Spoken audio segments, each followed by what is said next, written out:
right, good morning. Today I'm going to be giving a real short video regarding house hacking. What is house hacking? Is it worth your time? Are you in a position to actually do a house hack? How many times could you do it? And why do they call it house hacking in the first place? Honestly, I don't know the answer to that question, but the rest of it I'm going to go ahead and explain here in this short video. Welcome to Jerome and Real Estate. I'm Jerome, your local realtor here in the Fountain and Colorado Springs area. Today we're going to be talking about house hacking. So I'll start off with a real quick explanation of what is a house hack. So house hacking is when someone basically uses their residence, their primary residence, to generate further income. That's as simply put as I can give it, right? Who can do it? It's basically anyone that owns a primary residence, right? Are you limited in house hacking? Yeah, technically speaking, you can be limited. It's every state will be a little bit different on its rules. Local zoning laws will come into place, especially HOA rules will also come into place. So you've got to check your specific situation to see what you're going to be able to get away with. And other than that, you're kind of limited by your own creativity, right? So I'll go ahead and give a quick example, right? Let's say for our house hack example, someone goes out and they buy a $500,000 duplex, right? A duplex means that there's two doors there. You buy this $500,000 home, and just for simplicity's sake, I'm just going to make up some numbers here. Let's say your mortgage comes out to $2,500 a month, right? You live in one half of this duplex, so you live in one door, okay? Speaking of which, you can't have a house hack unless you're living in the residence, so that's why you're living in one half, all right?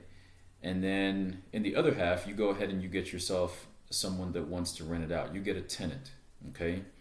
Now, let's say that just for simplicity's sake, the tenant is willing to pay for, that half of the duplex. Let's say it's a 2-bed, 1-bath or something like that, and they're willing to pay $2,500.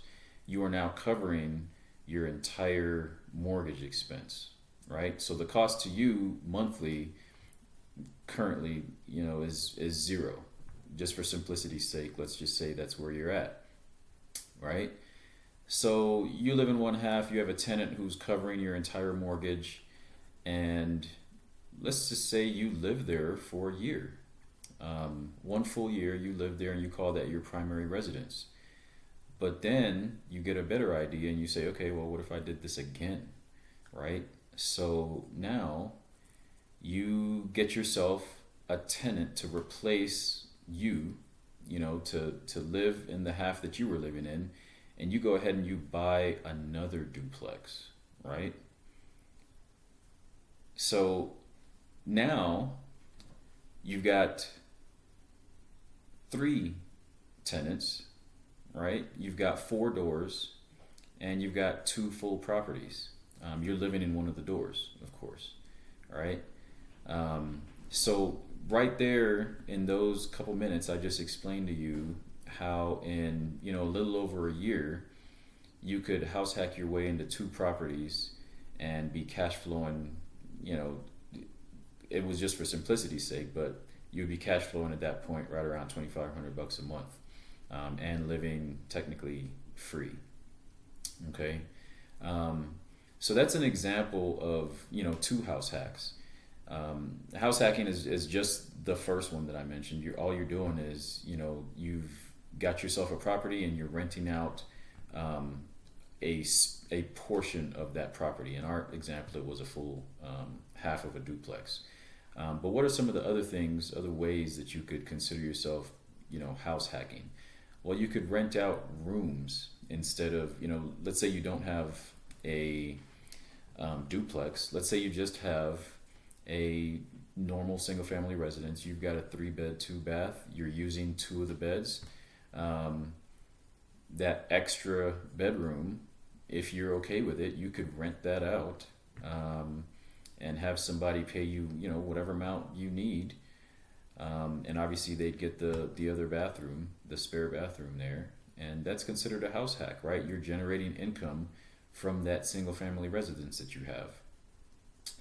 Obviously, in our example, I talked about a duplex. You could go all the way to fourplex with this, right? You could have 4 doors immediately if you bought that entire building or that entire house as your primary residence, okay? And as long as you're living in it, that's exactly what it would be called. If you get up to 5 and above, all of a sudden, you're talking commercial property, and that's a whole different subject. So that's technically not house hacking at that point. You could do short-term room rentals. If you're not completely comfortable trying to rent out a room long-term, then, you just look for someone who needs to crash for, I don't know, 2 months, 3 months or something like that. And you say, I've got a room available. You pay me this certain amount and you can have that room, right? That way you kind of test it out and see if it's something that is up your alley. The other way to look at a house hack is, a short or long-term live-in flip. Okay? So what I mean by this is if you find a property that is in a little bit of disrepair, it's in, bad shape, needs some cosmetics, it might even be a little bit worse than that, but you consider yourself a handy person. All right, you can fix things up and make them look real nice and you have experience doing that. That's something you can think about, right? You could buy that property that's in a little bit of disrepair, and instead of trying to pretend like you're one of the flippers on TV that just flips things in 20 days, 30 days, and then they put it back on the market and they make all types of money. If you can't move that quick and you don't have contractors, you just live in that property. Okay, you live in that property. It might take you upwards of a year. It could be a little bit shorter than that, right? That's why I said either short-term or long-term live-in flip. But you live there, and little by little you make the changes to the property that need to be made, knowing that you're going to turn around and sell it with that forced appreciation that you just put into it, right? With your sweat equity. So that's one of the other ways that you can think about doing a house hack. And look, that's only some of the ways that you could do a house hack. I promise that this video would be short. These are some of the things you can think about if you are planning on having a primary residence, or you do have one right now that you want to try and make some money on. House hacking might be a good fit for you.